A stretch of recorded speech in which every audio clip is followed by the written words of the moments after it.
Pessoal, hoje iremos falar sobre sinalização de segurança e LTCAT. Inicialmente, sobre sinalização de segurança, a norma regulamentadora que trata sobre sinalização é a NR26, que objetiva fixar cores que devem ser utilizadas nos locais de trabalho para a prevenção de acidentes. Essas cores são importantes pois elas facilitam a identificação dos riscos e as medidas que podem ser utilizadas de forma mais adequada, proporcionando uma linguagem comum a todos os envolvidos no ambiente. E quando e onde eu devo utilizar essa sinalização e as cores, tá? Na identificação dos locais de equipamentos de segurança, dos extintores, hidrantes, máscaras, botas, delimitação de áreas, principalmente áreas de circulação, identificação da canalização de condução de líquidos e gases. Combustível tem uma cor, água quente tem outro,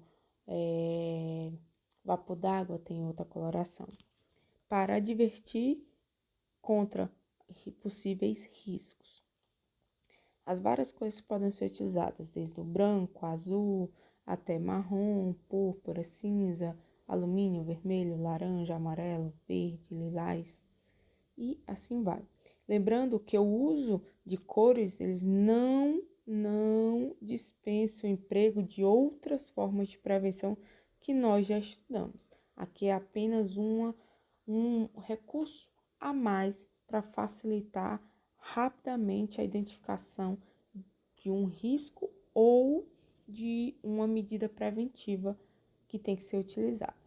É utilizar o mínimo possível de cores para evitar distração. Eu trouxe aqui várias possibilidades de uso de várias cores, como por exemplo, o vermelho, ele pode ser utilizado desde caixas de alarme de incêndio, hidrantes, sirenes de incêndio, extintor e localizações, localização de mangueiras de incêndio, e também está relacionada a um indicativo de perigo em equipamentos de proteção e de combate a incêndio. Ele é empregado para identificar também tubulações e válvulas do sistema de aspersão de água, rede de água para incêndios, sprinklers, em portas de saída de emergência. Aqui você tem a placa indicativa de hidrante, que é um equipamento de proteção coletiva, como nós vimos na aula de EPI e EPC, assim como aqui também mostra a mangueira relacionada ao hidrante.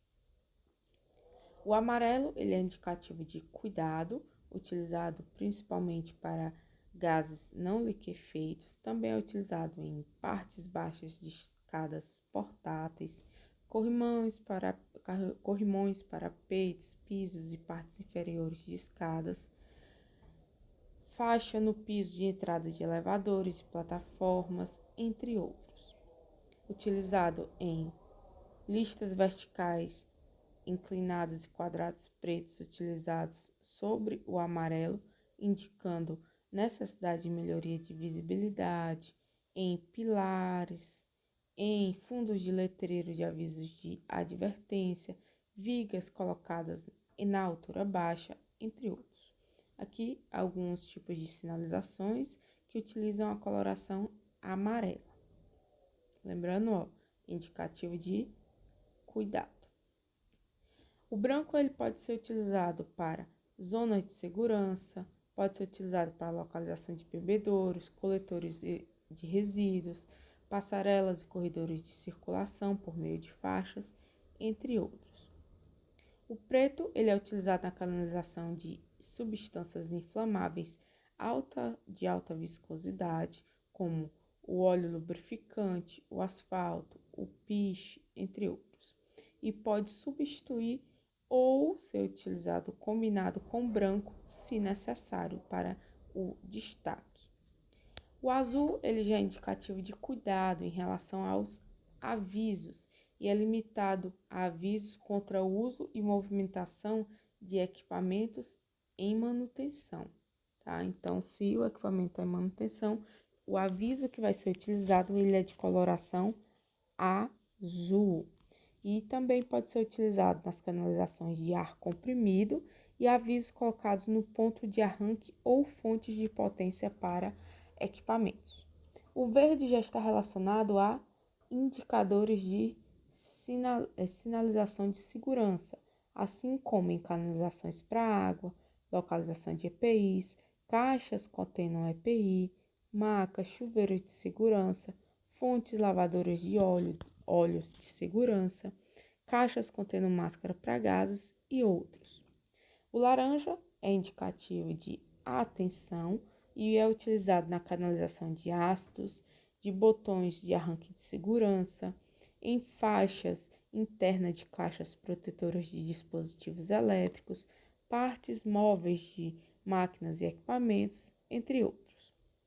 Existem outras cores que são menos comuns na grande maioria das indústrias de alimentos, mas são utilizadas sim, como o púrpura, o lilás, o cinza tanto claro como escuro, o alumínio e o marrom. Relembrando que o vermelho é indicativo de perigo, o amarelo, cuidado, o azul é avisos, o verde, segurança e o laranja, atenção. E o corpo das máquinas, as colorações indicadas são o branco ou verde. E a canalização para água potável, ela tem que ser obrigatoriamente com a cor diferente das demais para não ocorrer uma confusão entre a identificação da canalização que vai fazer a movimentação da água potável. Podem ser utilizados na sinalização também palavras de advertência, como perigo, cuidado e atenção, dependendo do nível de risco, se é alto, médio ou leve. Se ele é alto, médio ou leve.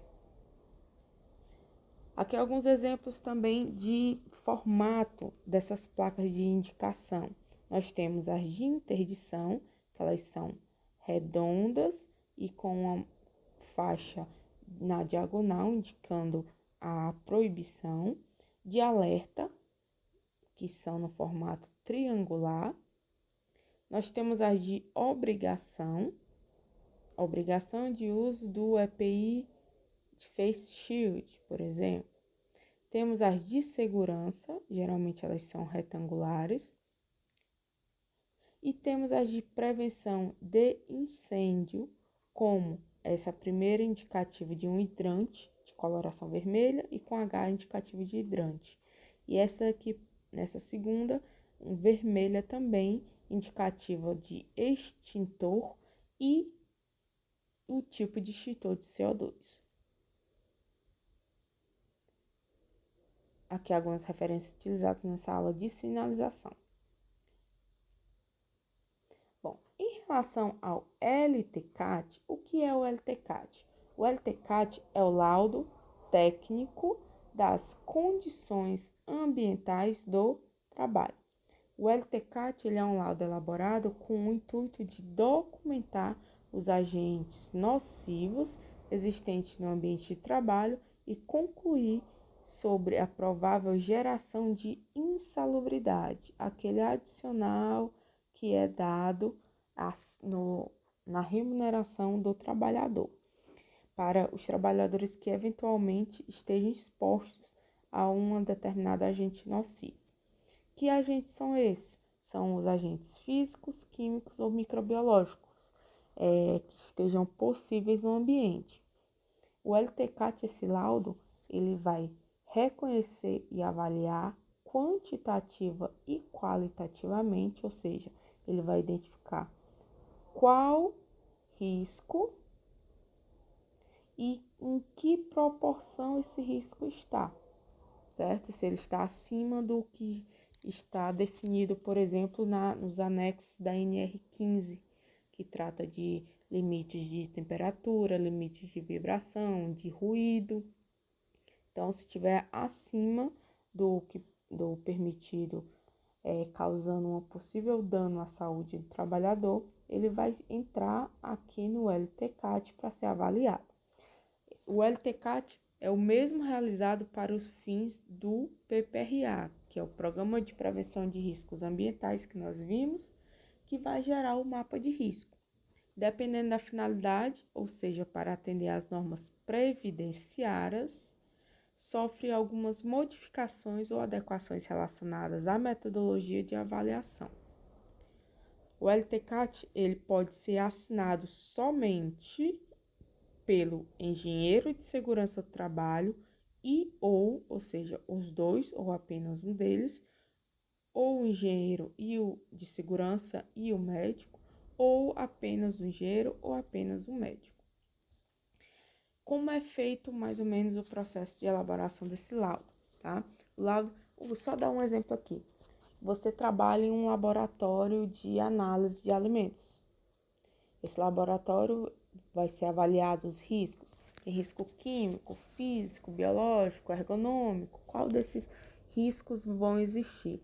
Então, a pessoa que está elaborando, o médico do trabalho ou o engenheiro de segurança, devidamente habilitado para exercer a função, vão avaliar que riscos, como esses riscos estão em quantidade, se eles estão acima do permitido pela legislação, e vão fazer um laudo descrevendo tudo o que tem, certo? E a partir daí ele vai ser utilizado para vários outros programas, desde o PPRA, até para questões previdenciárias, que nós iremos ver o PPP nas aulas seguintes, também para outros programas, por PCMSO, entre outros, tá? Então, é um tipo de laudo que ele é utilizado em várias outras situações, vários outros setores e programas dentro de uma empresa.